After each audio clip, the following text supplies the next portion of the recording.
Russia in the 90s was kind of shitty. For example, let's start with the first shitty thing. PayPal is a fucked up company. Just holding cash is basically bleeding out. It's a Ponzi scheme. Since 2019, I started buying Bitcoin. I'm never planning to sell. I can live anywhere I want in the world without having a full-time job. So you're a millionaire. I'm free.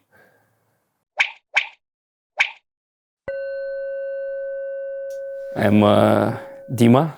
I do crypto trading for a living, mostly Bitcoin, Ethereum. Right now I'm living in Japan. I've been living most of my life in the Netherlands, but I decided I want to see something new, something fresh. Decided to come out here, live with my now then girlfriend. We decided when she was still my girlfriend, but now she's my wife. Decided to try it out how it is in Japan, and yeah, we've been living here almost a year. You grew up in the Netherlands, and before that, where'd you live? In Russia. Since it was, I was born and it was still called Leningrad, and after it stopped being the Soviet Union. It was St. Petersburg, which is a city very close to Finland. It's the second biggest city of Russia. I lived there for the first 10 years of my life, and after that I kept coming back every holiday I could, like every summer holiday I could. Kept coming back to visit at least my grandma. Russia in the 90s was kind of shitty compared to probably any other place in the world. And the Netherlands was is still one of the best places to be with like the social securities you have there. It's a no-brainer. If you can move there, go there. Much better. My mom really took good care of me, so for me, not that many shitty things. Even the things that I would think back then, like, oh shit, man, that's shitty. I still think like, oh, it shaped me a little bit. For example, let's start with the first shitty thing. I guess it's living in when I was born. My mom and dad, they were still living together, and we were living in what you call social housing. But the way social housing in Russia works is it's basically a big apartment with many rooms, with their own locks, of course, but like shared facilities, like bathrooms are shared and kitchens are shared. But the rooms are basically studios. They're, of course, private. And that's where I started my life, in one of those places. And there were cockroaches and shit in the shared facilities. And I was still young, but I do remember it was quite shitty. But I guess after all, it wasn't too bad. At least I had a place to stay and I had food, so that was good. After that, my mom and dad, they separated, and we moved to this was the central area of St. Petersburg, and we moved to like a outside, we called it sleeping town, but it's still in St. Petersburg, but it's like on the outskirts. Kupchina, it's called. Very nice neighborhood. I love it. Well, actually, the earliest memory I have when I was still in Russia was me watching some fucked up anime where there was like close to tentacle porn, I feel like, but there was like a tentacle thing like killing persons and shit, like dismembering them. And I do remember that. I don't know, some kind of old school anime. I was like, what the fuck is this? This is not a cartoon. As a kid. And that was my first memory of anime. And then after that, when I started living in the Netherlands, I started watching Dragon Ball, Yu-Gi-Oh, the standard shit. And then my friends introduced me to like some other animes, and from there, like, I got even to know a bit about the Japanese culture like that, and I liked it. And me and one of my best friends, we were like looking to go travel somewhere together. We were checking Thailand, and we were like, oh, it's 500 euros. We can go to Thailand for a few weeks, blah, blah, blah. Like, let me check how much Japan is. It was only 600. I was like, man, let's just go to Japan instead, man. It's 100 euros more, probably cooler. And we went and we loved it. It was great. It was so good. Best trip, I think, of my life, that one. Because, I was with my best friend, and on that trip I also met Raika. Good thing we did that. Yeah. So, and why Japan now? Yeah. After that first trip and meeting Raika, I just kept coming back because I don't like long distance, and I usually don't do long distance. So I tried to be here as much as I could while being a student, which is hard. But I was always kind of like a self-starter with certain things. Like I was trying to make sure that I can always take care of myself. So I did have the funds to stay here for longer times than a normal student would be able to. So I took advantage of that at that time. And I really liked it. Every travel was just a delight to be here, traveling around, seeing the small cities, big cities, crazy things, boring things. Everything is nice. It was great.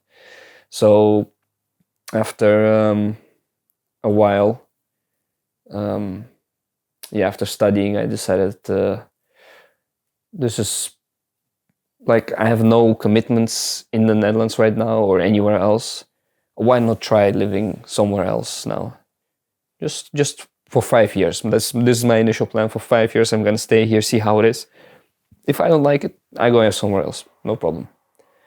So you're a crypto trader. That is correct. Yes, I trade Bitcoin. I trade Ethereum. I'm not just constantly I am constantly watching the markets, but I'm not like buying it or short selling it and hoping for it to go up or down. Not speculating. I'm more arbitrage trading, so I'm looking for opportunities where I can buy, let's say, Bitcoin at 100 euros and sell it right away at 103 euros. Like only if I have the opportunity to sell the Bitcoin at 103 euros, I buy the Bitcoin at 100 euros. If that situation doesn't exist, the trade never happens. If it exists, the trade happens, I make money. That's basically what I do. And the best way I found to do that is through peer-to-peer trading with others. People are sometimes willing to deviate from the market price. I can always buy at the market price. I can always sell at the market price. And with other people, I can buy or sell higher or lower than the market price. So I try to create opportunities like that. Basically like standing out in the market and I have this, come on, these oranges are, basically that, but online and a little bit automated. Like I'm not actually standing there yelling. I have like offers out like, hey, you want this? Come on, you can contact me anytime. You can open the trade. How long have you been doing that?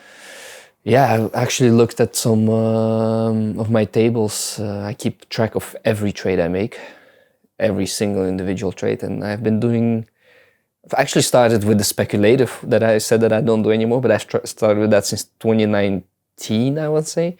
But with this one, I started in 2020, I believe. During my, because to get Rijka in the Netherlands, you need to have a job. I never wanted to have a job, but I needed it.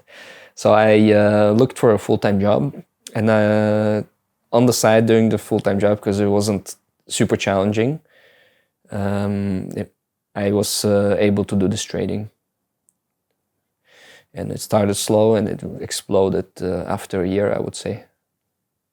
I've been doing like crypto investing since 2017, but actually trading, which I don't recommend, and nobody usually 99% of people don't recommend doing it. I've been doing that since 2020, I guess. Not as long. Why people don't recommend it? Well, the normal trading is very easy to lose your money, and it actually is statistically better to just hold and cash out at like just long-term holding is just usually better. 90% of the time is better. For me, that didn't prove to be. I mean, if I did had the same capital back then in 2017, like a 6-digit capital, maybe it would have been better to just hold. But I didn't have that much capital, and I just leveraged and created capital. So for me, trading was better eventually. What does it mean you leveraged? And so I had crypto since 2017, which I don't want to sell. So I tried to leverage to get more capital. I didn't have cash. I had crypto. So there's like decentralized platforms where you can collateralize your Ethereum, for example, and get a loan at, right now it's 10% yearly, which is high, but for short time trades, it doesn't matter, right? So because you're making maybe 3% on a trade. So if it's 10% yearly, it's a no-brainer, just do it. So I did that in the beginning because I didn't have cash. And, it worked out well. would you say you made more money from just investing in those Bitcoin and Ethereum, or from trading? Yeah, that's it's a bit tricky to tell, because what I basically did all this time since 2020, I don't cash out a lot. So I trade, and the profit is always in the crypto that I traded. At the end of each month, I cash out a little bit for living expenses. You gotta live. But the rest I keep in crypto. I think if I hadn't done that, I wouldn't be in the position that I am right now. So I'm happy that I did that. I just kept it in crypto. I think for those two things combined is what helped me achieve new heights, basically. The position that you're in, what position is that? The position, being very, very close to financial independence. Very close, but not yet there. I think in a year for sure, maybe even less, depending on how this market is going to go. What does it mean by being financially independent? Because that could mean different to a lot of people. For me, it means that I can live anywhere I want in the world without having a full-time job to support me. Because my capital can basically support me by way of passive dividends. That's what it means for me. So you're a millionaire. Yes, but it's not the same as back then. It's not the same. You need to be according to my calculations, you need to have at least 2.5 mil for financial independence anywhere in the, well, not anywhere in the world, not in America, but anywhere else besides America. You should maybe also not Switzerland, but maybe Switzerland, yeah, but definitely not America with the healthcare costs. But anywhere else in the world, 2.5 mil, you'll have a decent life. Like, you can't go out buying Lamborghinis and that kind of stuff, but you can basically create a nice salary by way of passive dividends and live nice, I think. And for me, that's perfect. From that point, I can do whatever I want. I can start NGOs or some companies. It doesn't matter. I'm free, basically. How did you start your crypto journey? What influenced you, or what was the tipping point going from, let's say, doubting what it was, because initially a lot of people did. Yeah. Right? So yeah, I've been looking at Bitcoin since it was like 120 euros. And then it went like to 1,200 to 3,600. And then it went back to like 1,200. I was like, you see, it's nothing.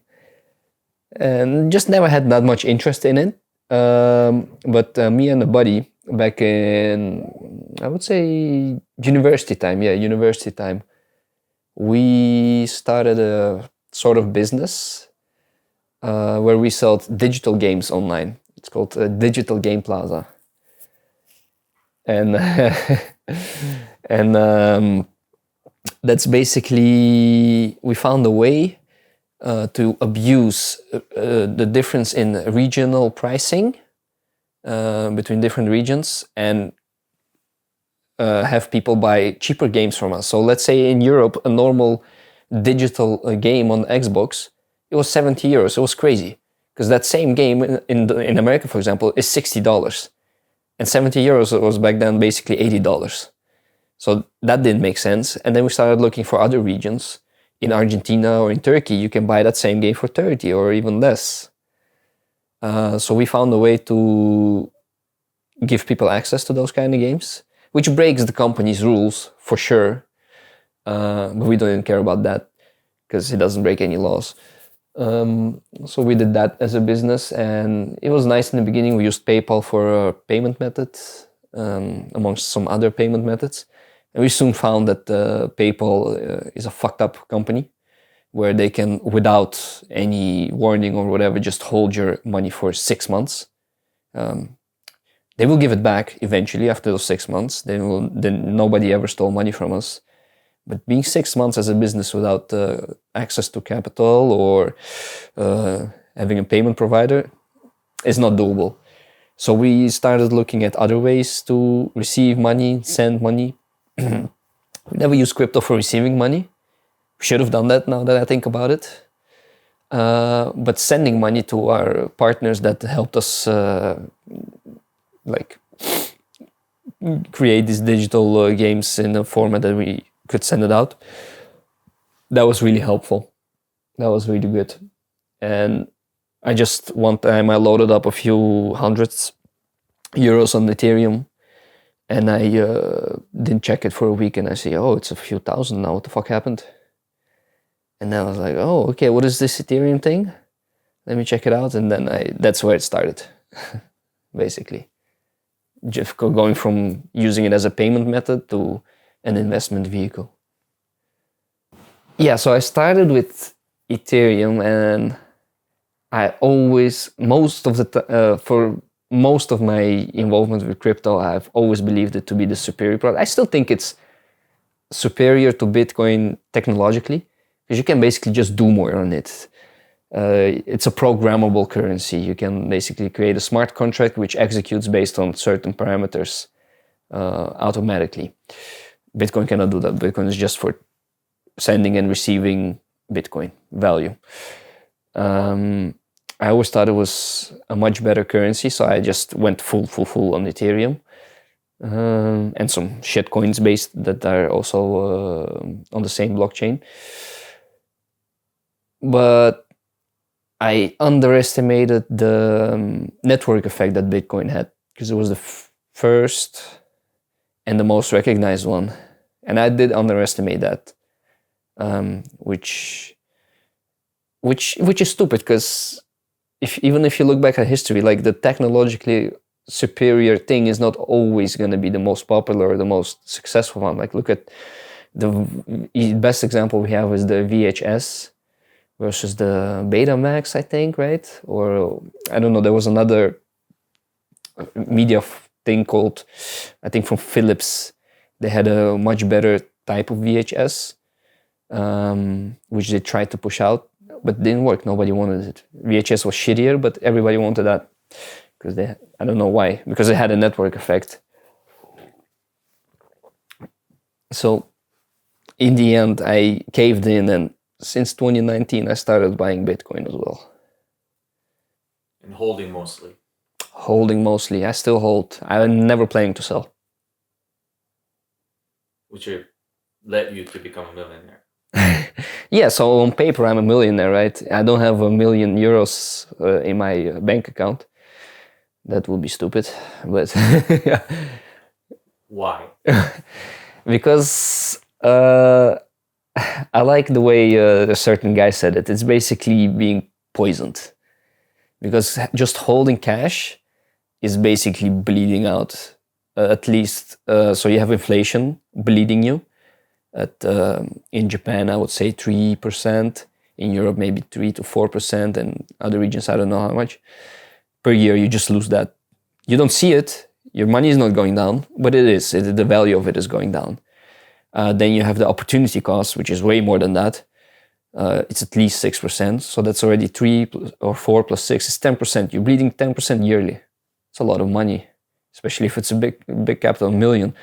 If it will be 1 million, 100,000, that's a good salary. Just bleeding like that. So yeah, cash is just not good. I have cash.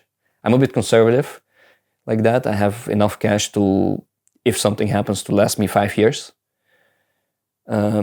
Which is also not the smartest thing, but I'm just extra careful, considering I'm also in the crypto world. Who knows what will happen?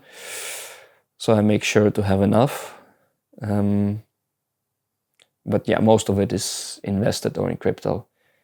So you did have a job. I did. At one point. Was that the only job? And that was just to bring Rika to the Netherlands? And I'm guessing it was for visa purposes? Yeah. That was the only full-time job. I've had many part-time jobs. I've been working since I was 15. For just like restaurants, supermarkets. But I've always, but that was my first real full-time office job. So it was an experience. It was, I don't regret doing it. I knew I wanted to find out how does it feel to do it. And I'm glad I did it, because I know I don't want to do it anymore. And I know for sure that's not what I want my future to be like. Yeah. What was the pay like? Was it a good job? No, the pay was shit. It was like net 2,000 euros a month. After taxes? After taxes, and the taxes are high, right? Yeah, well, like before taxes it's 2,500, but considering the pay is so shit, it's not much taxes. Like if you go to territories where the bank workers, for example, my friend, she works for a bank, and her before tax pay is 5 something. She goes home with 3.2. You see, the taxes are very progressive. It's crazy. After working full-time at this job, you know that you don't want to do that or live that kind of life. Yeah, because... Is that because of that low pay, or is there any other reason? Yeah, there's multiple reasons. Pay is one of them. I wouldn't say is the most important reason. Most important reason is I'm working for somebody else's dream. And for me, that's not acceptable. I need to work on my own dreams. And usually the way work should be structured, it's not right now, but it should be structured, is that people band together and like determine a certain goal. And by working towards that goal, they can each achieve also their individual goals. But it doesn't work like that right now. The pay has deviated very, very, very strongly from what it should be. Because if you look at the difference between how profits changed since the 70s versus how the pay, like the salary, has changed since the 70s, it's a completely busted metric. The profits have been rising and kept their purchasing power basically, or even increased their purchasing power, but pay hasn't. Like salaries have not been doing that. You can see that especially with housing. You used to be able to afford housing by just having a normal full-time job.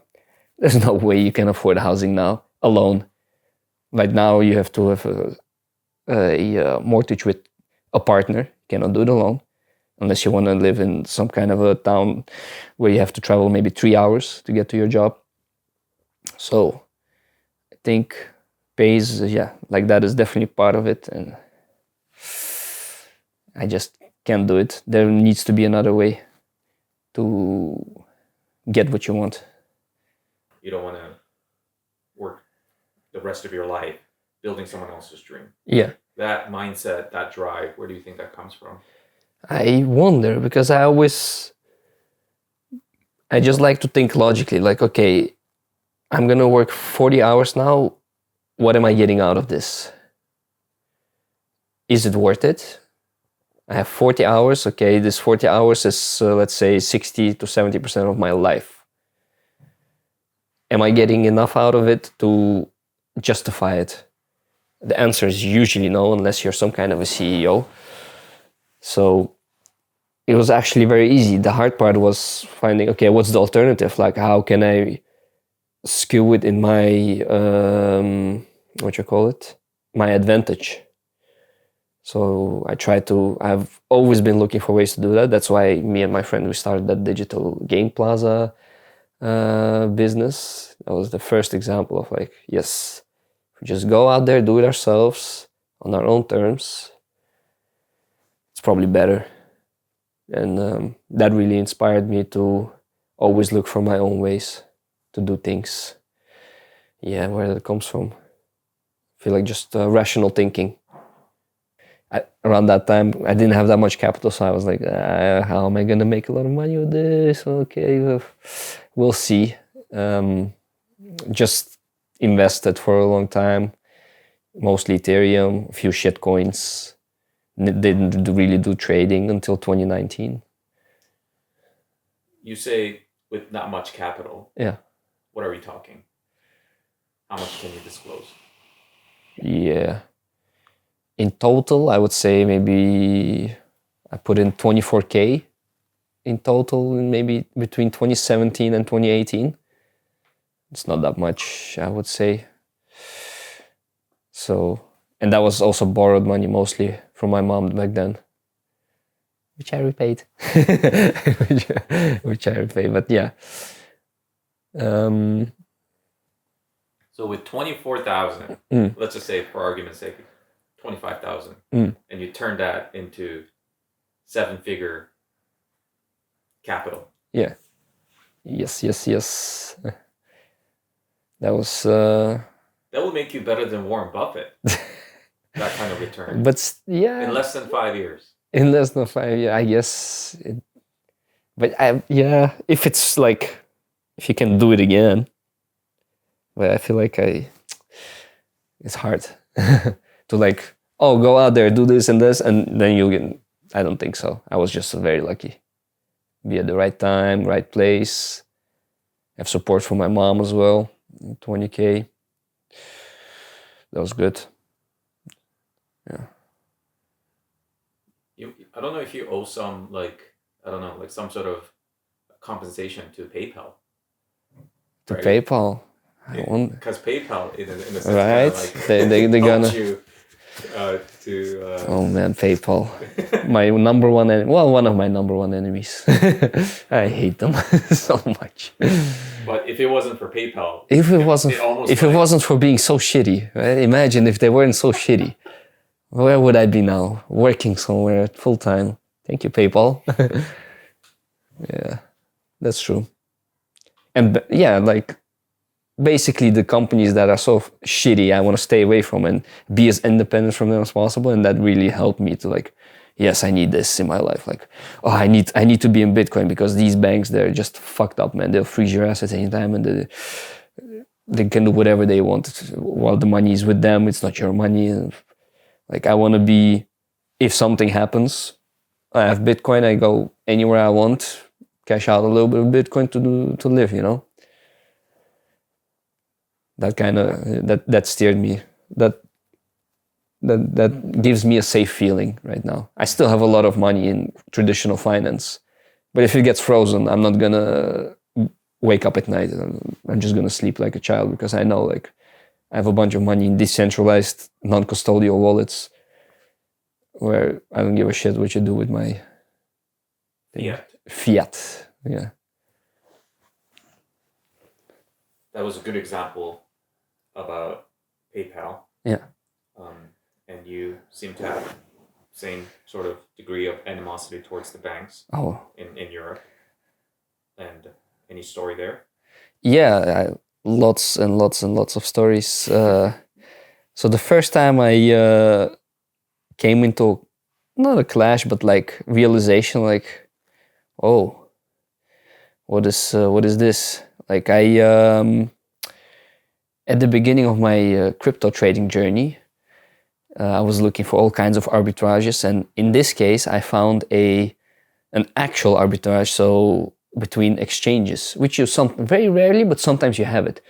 But there was one that was always there, but it's super hard to exploit because it was in South Korea. and you need South Korean banking, blah blah blah, to fully exploit it.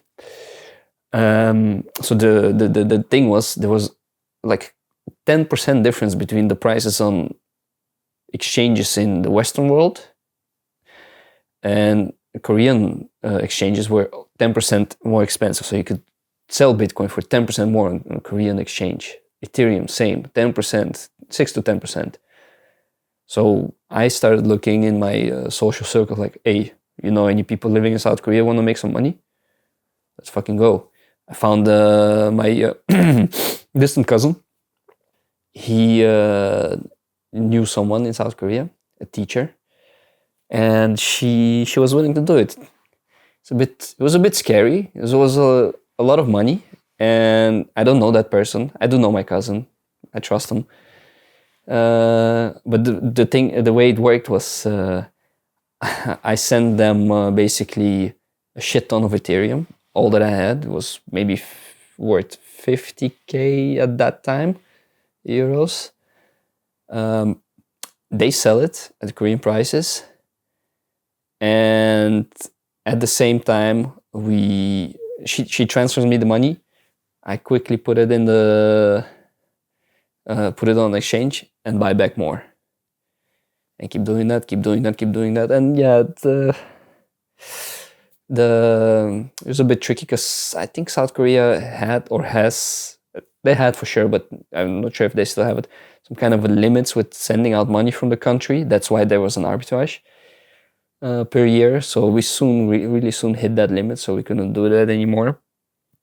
But we made a bunch of money there, and it was nice. And once we done a few transfers and I was receiving money on my Dutch bank account from South Korea, they were like asking me questions. What is this?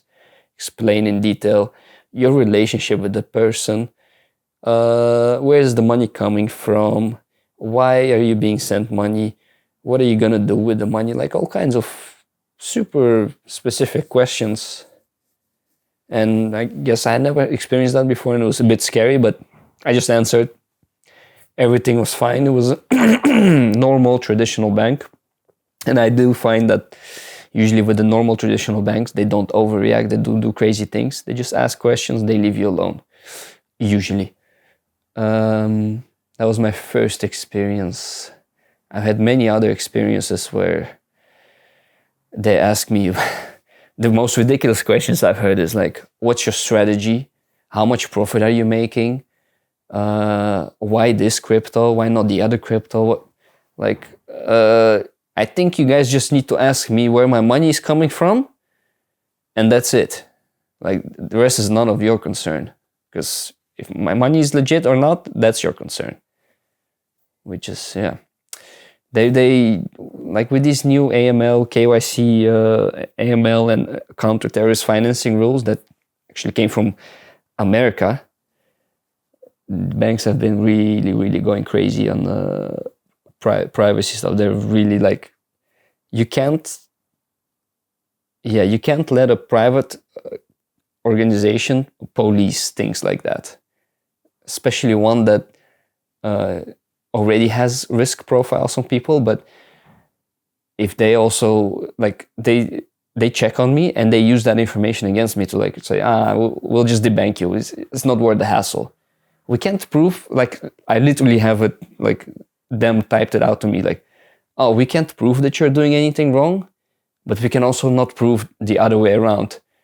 So we'll just, like, what the fuck is that? What kind of logic is that? I've had that being said to me. Yeah, I have we went through lots of banks, basically down to last one bank in the Netherlands. And I have once that one is gone, and it will be gone, I think eventually, I'll have to use the universal right to a bank account, which I'm still not sure if it's going to work. We'll see, but it should work. Yeah. What do you mean? So as a European citizen, you have a right to a bank account. Because if you don't have a bank account, you're basically excluded from being a participant in society, because I cannot pay my landlord with cash. I mean, theoretically, you can make can I pay with cash? And yeah, but Usually that just doesn't work. I cannot receive my salary in cash, blah, blah, blah. So you cannot be without a bank account. So that's why they created a right to a bank account. But there's certain exceptions when you can still not get a bank account. So we'll see if I'm one of those exceptions, but I don't think so. I think I'm good if I really need one. And I know exactly which bank I'm gonna force to be to give me an account. What other types of investment do you have? I invest heavily into stocks, more specifically in index funds. So I have crypto, traditional finance as in stocks and index funds. And within crypto, I invest in dollar, but not just to keep a dollar. There's like I said earlier, Ethereum is a very interesting thing. It's there's basically a decentralized bank. So the way a bank usually should work is you have money, you want to put it in a savings account and you get interest. And that interest ideally should be determined by question and demand. Demand and supply, I mean. That would be the most fair system. Right now, in traditional finance, that doesn't happen like that. Central banks are in charge of the interest rates. But in Ethereum, it's still wild, wild west. So there's a decentralized bank there where you can put USD, but there's tokens, USDT or USDC. They're just tokens that are linked to the value of US dollar. So they will never, hopefully, that's one of the risks. They will never depeg from the dollar. And you can put those in one of those banks, which is where the interest rate is actually determined by the market. And right now, the interest rate is at 10%. So I put a bunch of, not a bunch, but a little bit of money in there, just to get a little bit of interest going. So that's where I put part of my money. But most of it right now is in crypto, because crypto blew up over the past 3 months. It used to be 50-50 between traditional finance and crypto, but now it's way more crypto.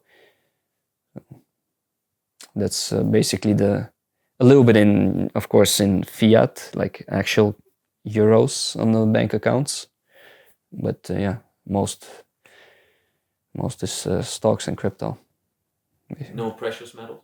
Nah. Why not? I have Bitcoin. It's the ultimate.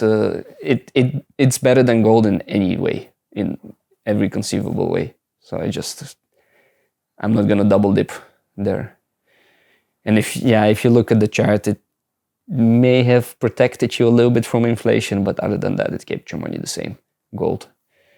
And what do you say to those who are skeptical about, because there are a lot of people that are still not even aware of the existence of Bitcoin, I feel, or people are definitely skeptical about it. Yeah, they're... What do you say to those? First of all, I know the profile of those persons. Usually they're people that have stable jobs, have been living the, I don't want to say average life, not average as in you're average, you're boring.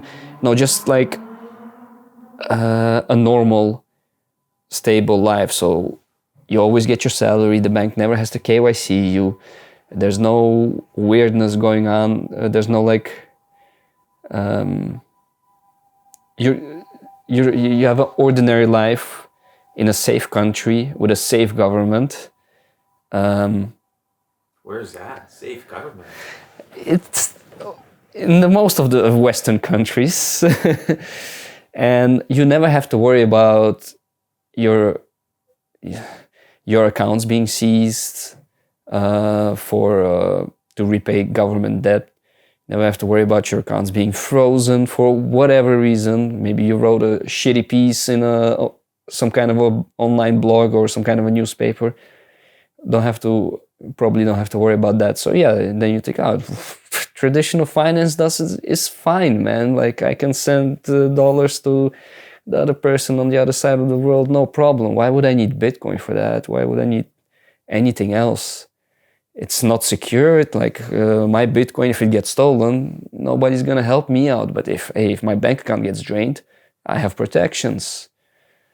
So people that have been living in that safe bubble, they will most likely say, It's not for me. I don't need it. Until that one day happens to them. And then they'll be like, maybe I do need it. And you see that, like, for example, in Greece, during I'm pretty sure it was during the financial crisis in 2008, that they almost went bankrupt. And they basically froze people's accounts and took money from it. And they took money from people that owed them money, yes, but they took it forcefully, without their permission, from their bank accounts. That's crazy. That's crazy to me.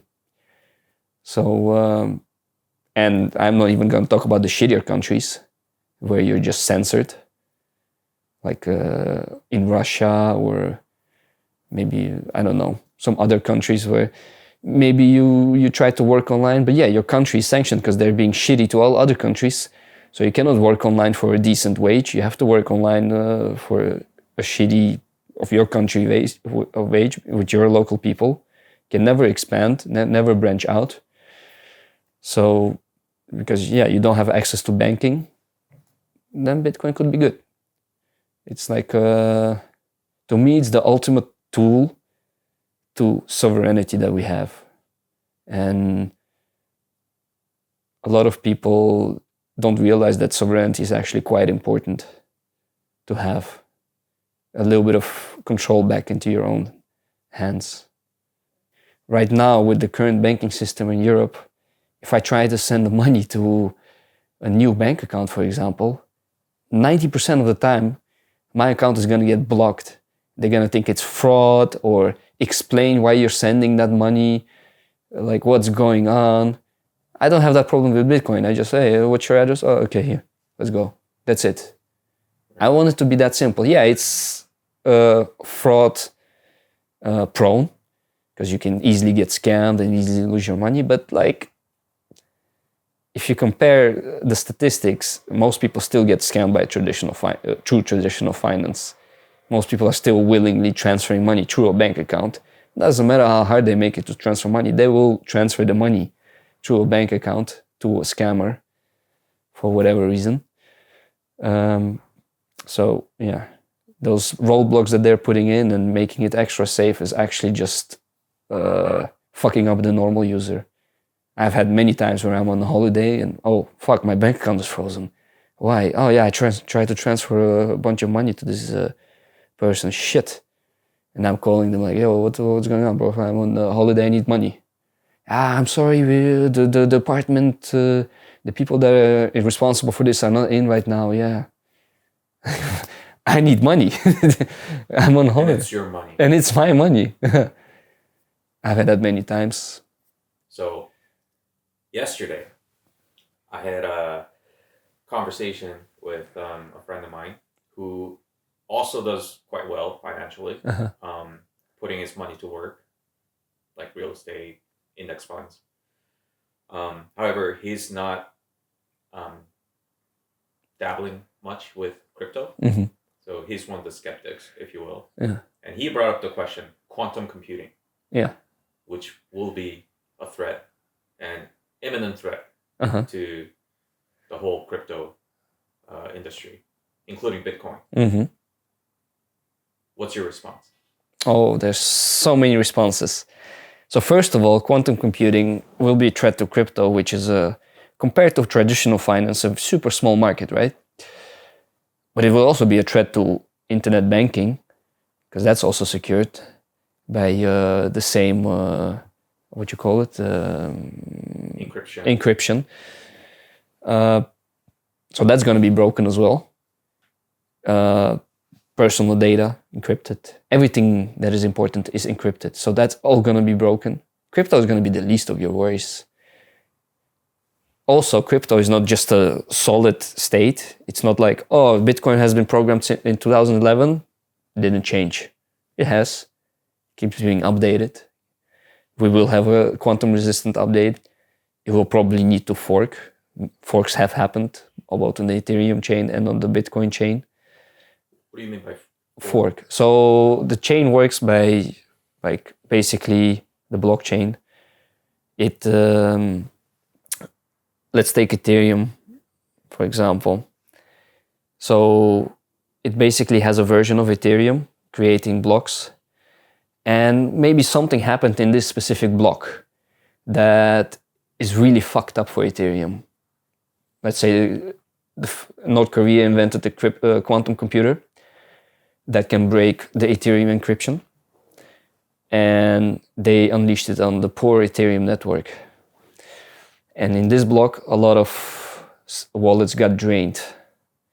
So we go back to the previous block, we go back to the previous block, and we create a new version of Ethereum that is resistant to this kind of quantum tampering. And we continue from there on. And if most of the community, with the balances that were here in this block, so pre-hacking, if most people agree to this, the network effect will take over. And this is now the Ethereum. Even though this was the original Ethereum that will continue, the hacked Ethereum will continue. Some people will still maybe run validators, blah, blah, blah. But this is the Ethereum that we're using. And that's how it will be with Bitcoin. That's how it will be with any other crypto that still survives when quantum computers become a normal thing. That's my answer for those kind of things. It will be fine. Right now, I recently lost a crypto exchange I've been using for many, many years.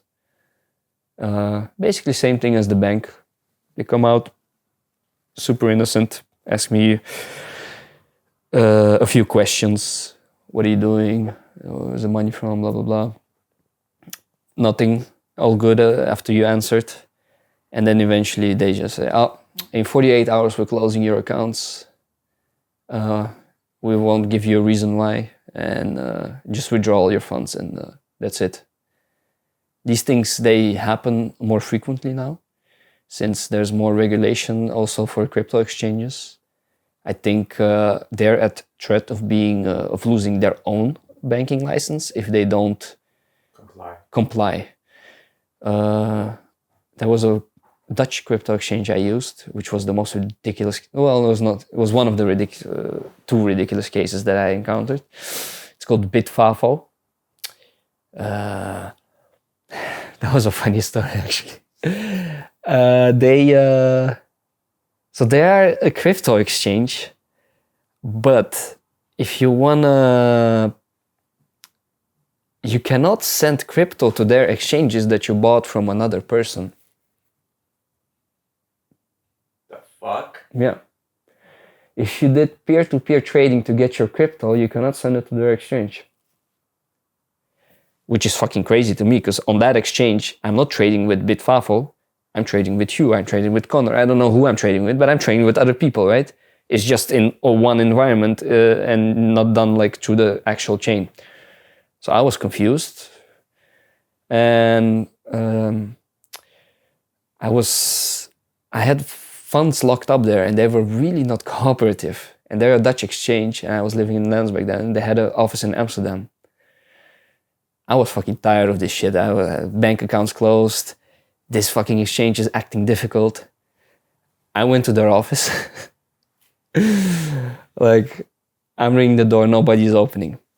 I'm waiting near the elevator for the elevator to open. Apparently you need a card to go up to the correct floor. Waiting near the elevator till somebody goes in. Like, oh, I go in with them. They're like, oh, you scan your card. I say, I don't have a card. Can you just go to this floor? And then she went. The office still had a card that you needed to open the actual door to the office. I was waiting till somebody got out. Somebody finally got out. I'm like in front of the door, and they saw me coming, and they're trying to close the door. I'm like, nope, put my foot in between the door. I'm like, I need to talk to someone real quick. There's a bunch of money stuck on your exchange. I keep being in contact with you guys. Your system is not cooperating. I was basically stuck in a loop where I had to verify myself, but the verification failed every time, even though I uploaded good pictures of everything. So I eventually, they're like, okay, please. Wait downstairs, we'll come to you. And then somebody came to me, talked face to face, solved within that day. Everything was okay. So, and then... and had you not done that? No, I would still be stuck in a loop, basically. Like, it's fucked up. I'm guessing it was a significant amount of money Yeah, it in that was. exchange. It was like 10K. It was not Okay. crazy that I couldn't like, but enough to like fuck, man. I just want this money. You know, like it's bullshit. Why can't I get my own money out? It was not. It was okay. And then what else do we have? Yeah, lots of debanking happening around crypto. So right now, they try. I don't know who's they, but the establishment is basically trying to make crypto more as an investment vehicle, while crypto at its core is more like a vehicle for personal freedom, in my opinion. That's why it's so valuable. It's not just speculation, but they are trying to make it just speculation by concentrating it in centralized exchanges. But it's just bullshit. Like, if you just read the Bitcoin white paper, it says peer-to-peer digital cash. Peer-to-peer. It's not like... So these, because they concentrate so much power in these exchanges, and they can just get rid of you if you just slightly misbehave, you know? Don't use it only as an investment vehicle, but you actually use it for doing some decentralized finance things, some peer-to-peer trading. They don't like that. They're still your daddy. Yeah. With Coinbase, it was the craziest example.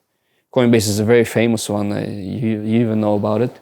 I've been with them since 2017, and at the height of my trading, I was probably racking up 2,000 euros in fees per month.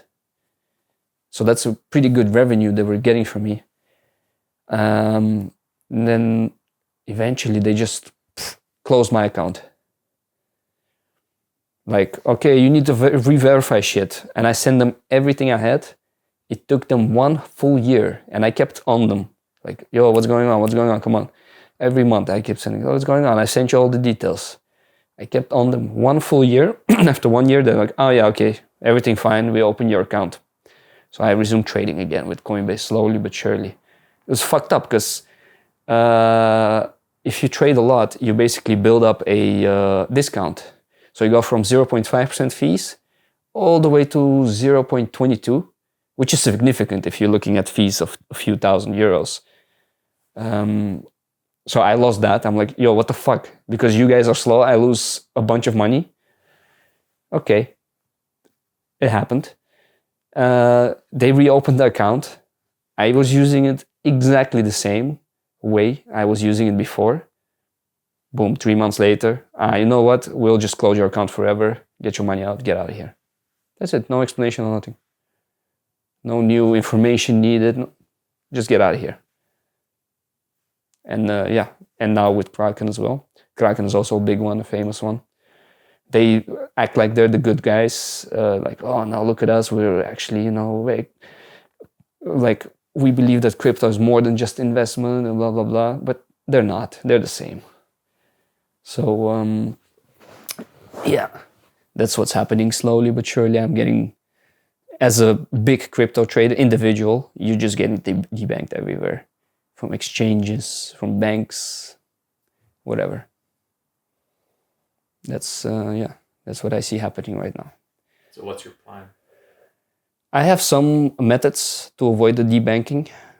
I'm not gonna disclose those now, but once I'm comfortable disclose those, I will surely educate, because once I educate people how to do this, it's gonna be chaos for the banks and for the centralized exchanges. I will love it. If people are actually gonna do it. I think it's super easy to make money like the way I do right now. A lot of people can do it. And it will also create some chaos, which I would love to see for those companies. I'm with you. Yeah, so Japan is slightly different when it comes to crypto trading, specifically in my case. It's actually very confusing. So the language they use on the website is, if you're a business and you're doing peer-to-peer trading or trading with other people, as a business, you're not allowed to do that without a certain license. And then to me, it seems then like, okay, if I'm registered as a business, but how about if I'm an individual? What do I do? So I try to go deeper into that, and I see like conflicting things. Like, okay, you can just sell your Bitcoin, but because it's your own property, why can't you not sell your own property to whoever you like, as long as you pay your taxes? But apparently you cannot do that. And the most clear evidence of that one was a high school boy being arrested for doing exactly what I'm doing. But I'm doing it in Europe, so I'm not breaking any Japanese laws. I'm not gonna be doing that because I know how unreasonable their justice system can be. I'm only trading in Europe. So that boy was trading here, doing peer-to-peer here, trying to create arbitrages as well. He got arrested. I need to follow up to see if he actually got punishment for it. Not sure yet. But I guess if he got arrested, it is an illegal offense. I actually directly also contacted the FCA, which is the financial authority of Japan. And they said, as a business, you're not allowed to do this. But I don't know, maybe it's just a language barrier thing, because I'm just an individual trading. I'm not a business. And like I had that discussion many times with banks as well. Like, yeah, these transactions, there's so many. It's like a business. Yeah, but I mean, it's just me. If I send 10 times 10,000 euros, it doesn't mean that I have 100,000 euros. It means I just sent 10 times 10,000 euros back and forth. Like, they don't understand that. They think it's a business. You're doing a business, but it's just trading. Doesn't mean it's a business, individual trading. So I'm really not sure how to do this here in Japan. So I'm just not gonna do it for now, which is okay, because I came here at a point, like I said earlier, where I'm comfortable not doing it anymore. So yeah. Yeah, I think the best weapon to fight, that's why I like about Bitcoin, right? Because it makes you do research and think about what makes Bitcoin so valuable and then while learning about Bitcoin, you also actually learn way more about fiat and money, how that works. And once you learn how that works, you realize, oh, that's actually kind of a bad deal. And I think education about that, if people really knew, well, like in mass, knew that how the money is actually being printed, and with that printed money, real world assets are being bought, they would revolt. What do you mean? I worked 40 hours for this shit and you just printed money and bought more shit? And devalued the currency. And devalued, yeah. You held. I worked, I made money, and you devalued by just printing, but just... Nah. I think Fractional reserve banking. Yeah. Right. Think if they knew that, they would revolt, man. Yeah. Just better education. Anything else? That was it, Chief. Okay, wrap up. What's your favorite Japanese food? I would say it's sukiyaki. The best one I've been to was one in Osaka. I don't know if it's a good one. I haven't been to many sukiyaki restaurants, but in Osaka I've been. There's a certain one where an old lady, she cooks the sukiyaki for you, so she has the finger on the perfect boiling timing, basically, which is nice. It's called Shabu Shabu restaurant. Very nice. What's your Japanese word or phrase? Kamoshirimasen, because I've been I was brought up religiously, like a super strict religion with my grandma, Christian Orthodox, and religion always has all the answers and everything is certain, right? You do this, you go to hell, you go to heaven, so everything is certain. But after going to the Netherlands and following like the highest education I could do in university, I started to. They taught me how to critically think and how not everything is certain. So I like the phrase "kamoshiremasen," like it's not certain. Like I like that kind of nothing is certain. You've only been in Japan for a year, but what was the lowest point of living here in Japan? Man, did I? Like it's been great to live here.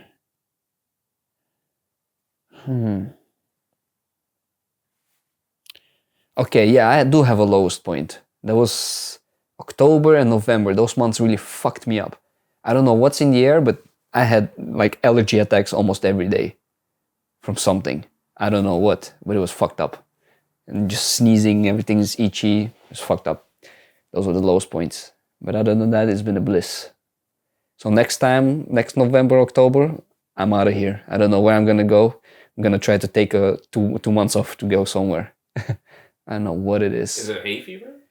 It shouldn't be hay fever, but I heard it's some kind of a plant. Could be some kind of a plant.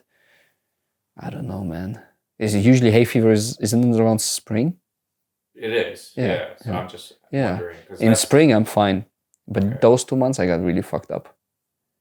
Yeah, my channel, Datsusara Gaijin, Mhm. stands for, in a nutshell, starting your own independent business and leaving the typical 9 to 5 lifestyle to follow your dream or chase something more meaningful, right? Do you have anything to add to the viewers or any message in related to that? Yeah. Either gaijin. I think if you try to become like a self-starter, check out what's out there, check out what other people are doing, but don't think that's the only way. Don't think, oh, but if I copy that 100%, it's gonna work for me as well. Think for yourself, like really hard. Think for yourself, and try things out for yourself. There's skills that you yourself have that other people don't have, and that you can make it work. I think that will be thing that I would want to share. Being different is maybe that's actually was the low point here, huh? So having a different way of making a living than the standard person already was like made it life difficult for me here, right? Because I couldn't find an apartment. They were like, oh, do you have a job to pay for this apartment? I said, no, but I have the money. I skipped the job part. I have the money. The things that the job yields you, I have that. The thing that you want. But they don't understand that because it doesn't follow the traditional way of making money. So I had difficulty in the beginning like that, which, that shows that individualism here is not as important as in other countries. You're planning of selling Bitcoin somewhere down the line in a few... Some maybe, but anyway. 10, 20 years or something. I'm not planning to sell my 50 years. I'm not planning to sell my Bitcoin ever. Yeah. What's the point of me holding it then? Right? Okay. Why would I have it? So for me,